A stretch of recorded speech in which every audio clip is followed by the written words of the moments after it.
기도하겠습니다. 좋으신 아버지 하나님, 오늘도 말씀의 자리를 인도하여 주시고 또 이 아침을 깨우며 주님의 말씀으로 이 하루를 출발할 수 있게 하시니 감사를 드립니다. 오늘도 우리에게 주신 말씀을 통해서 믿음으로 또 주님께서 원하시는 그 건강한 삶으로 나아갈 수 있도록 도와주시옵소서. 그래서 좌로나 우로나 치우치지 않게 하시고 이 세상 속에 하나님 나라의 진리를 가져오게 하시고 또 생명 살림의 역사를 향해 함께 나아가는 우리 모두가 되게 하여 주옵소서. 말씀으로 나아갑니다. 오늘도 생명과 진리가 되는 말씀을 들려 주시옵소서. 우리 구주 예수 그리스도 이름으로 기도드립니다. 아멘. 오늘 우리에게 주신 말씀은 마가복음 5장 35절에서 43절입니다.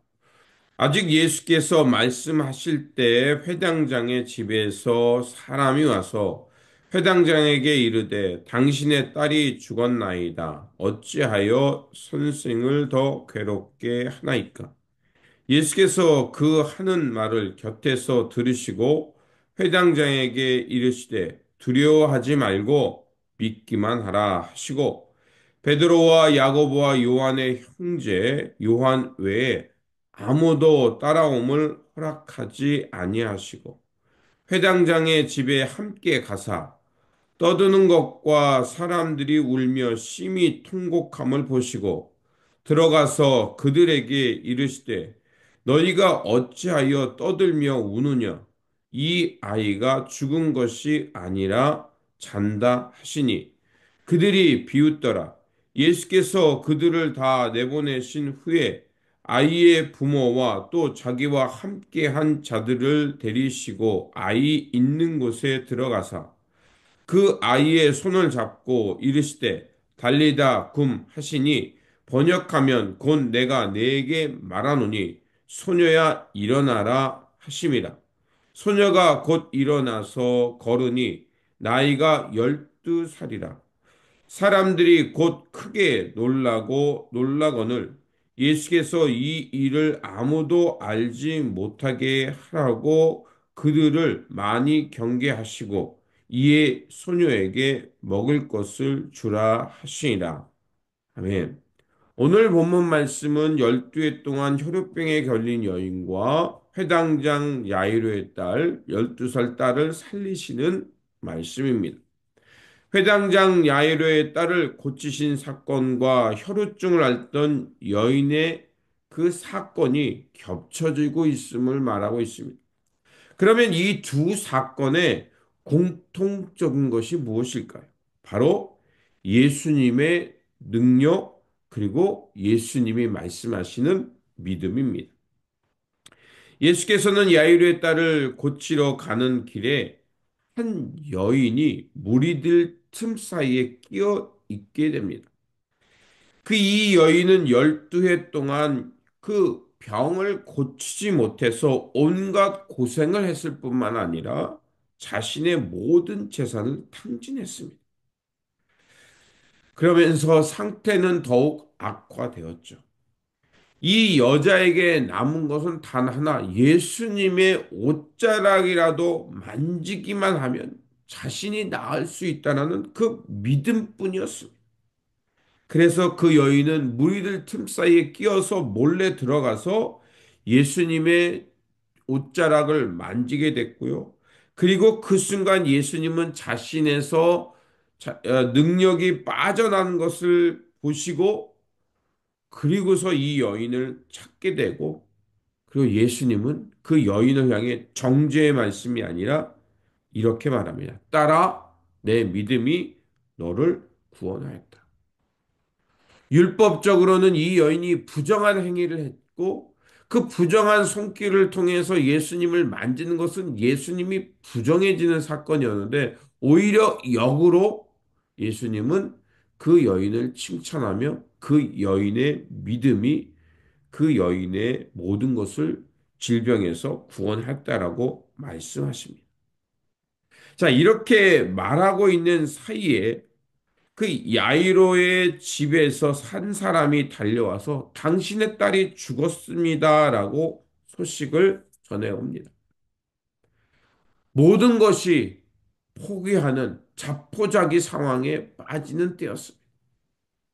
그런데 예수님은 야이로에게 뭐라고 말씀하냐면 두려워하지 말아라.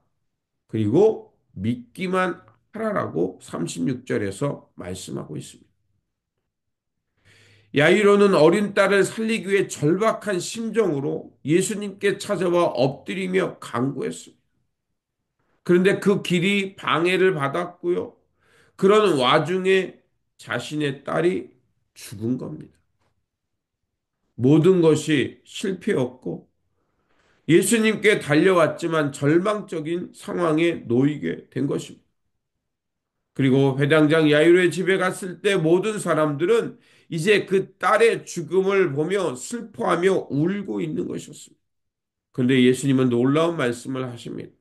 죽은 것이 아니라 잔다라고 말씀합니다. 이때의 상황은 어떻습니까? 사람들은 무슨 소리야, 말도 안 되는 소리야 하라고 그 예수님의 이야기를 비난했을 거고 믿지 못했을 거고 심지어는 지금 이런 초상집에 와서 무슨 소리를 하고 있느냐? 정신병자라고 생각하는 사람도 있었는지 모릅니다. 사람은 이런 죽음 앞에 무기력해지고 얼마나 나약한 존재인가를 고백할 수밖에 없다는 겁니다. 그런데 예수님은 어떻게 합니까? 그 소녀의 손을 잡고 달리다 굼 소녀야 일어나라라고 하니까 정말로 일어났습니다. 예수님 앞에서의 이 죽음은 잠시 자는 것과 같은 것이었습니다. 그렇다면 오늘 본문이 말하는 믿음이란 무엇일까? 예수님이 말씀하는 내 믿음이 너를 구원했다는 그 말씀과 두려워하지 말고 믿기만 하라는 이 믿음은 과연 무엇일까요? 사람들은 믿음을 종종 자기 암시나 자기 확신으로 착각할 때가 있습니다. 그런 것들은 자칫 잘못하면 왜곡된 방향으로 삶을 나아가게 하고 삶을 더 어렵게 합니다. 또한 이러한 일들은 본인뿐만이 아니라 주변에 있는 사람들에게 큰 피해를 주기도 합니다. 또한 믿어지지 않는 것을 억지로 믿으라고 말하는 것은 어떻습니까? 상대방을 향한 폭력이 되기도 합니다. 그렇다면 오늘 본문 예수님이 말씀하시는 믿음이란 무엇일까요? 바로 하나님과 그분의 능력을 신뢰하는 것입니다. 병을 고치고 죽음을 이기시는 능력은 사람에게 있는 것이 아니라 바로 하나님께서부터 나온다는 것을 바라보고 믿는 겁니다. 믿음은 그래서 우리의 이성이나 감정에 근거하는 것이 아니라 하나님과 그분의 능력에 근거해서 모든 결과가 하나님의 뜻 가운데 이루어지고 그 결과는 언제나 선할 수 있다라는 것을 믿고 나아가는 것입니다. 때로는 어떻습니까? 결과가 나의 생각과 나의 계획과 다를 수 있습니다.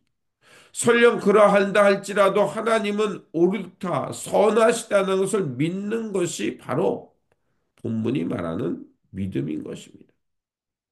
이러한 하나님의 능력을 믿는다면 비록 우리가 답답한 현실을 만나고 정말 이 세상이 어둠에 있는 것처럼 보인다 할지라도 그런 어둠을 뚫고 들어가 더 높고 더 의롭고 더 다른 현실을 보며 하나님의 섭리를 바라며 기도하는 사람이 될 수 있을 거라 믿습니다.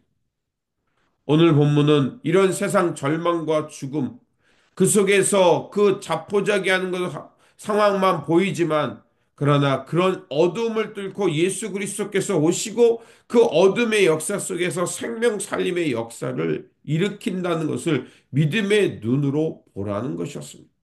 그러므로 예수님을 통해 들은 생명 살림의 역사, 이 역사에 대해서 믿고 절망과 죽음의 역사 가운데 하나님의 생명 살림의 불어넣음의 역사를 믿음으로 바라보면서 주님과 함께 이 믿음의 길을 용기 있게 살아가시기를 주님의 이름으로 축원드립니다. 기도하겠습니다. 치유와 생명의 하나님, 절망 가운데 주님을 붙들었던 두 사람 야이로와 혈루증에 걸렸던 여인의 믿음을 바라봅니다. 이 혈루증에 걸렸던 여인은 절망 속에서도 예수님을 바라보았고 또 주님을 통해 고침을 받았을 뿐만 아니라 하나님의 영광을 드러내는 삶을 살았습니다. 또한 야이로 또한 사랑하는 이들을 위해 간절히 기도했지만 어려움과 죽음이라는 절망을 경험했지만 그러나 예수님께서 그 속에 오셔서 달리다 굼이라는 그 믿음의 역사를 일으켜 주셨습니다. 그러하오니 오늘도 우리에게 주어진 이 삶 속에 절망과 어둠만이 있는 것이 아니라 주님께서 일으켜 세우시고 생명 부름의 역사가 있음을 믿고 이 믿음으로 살아가는 믿음의 사람이 되게 하여 주옵소서.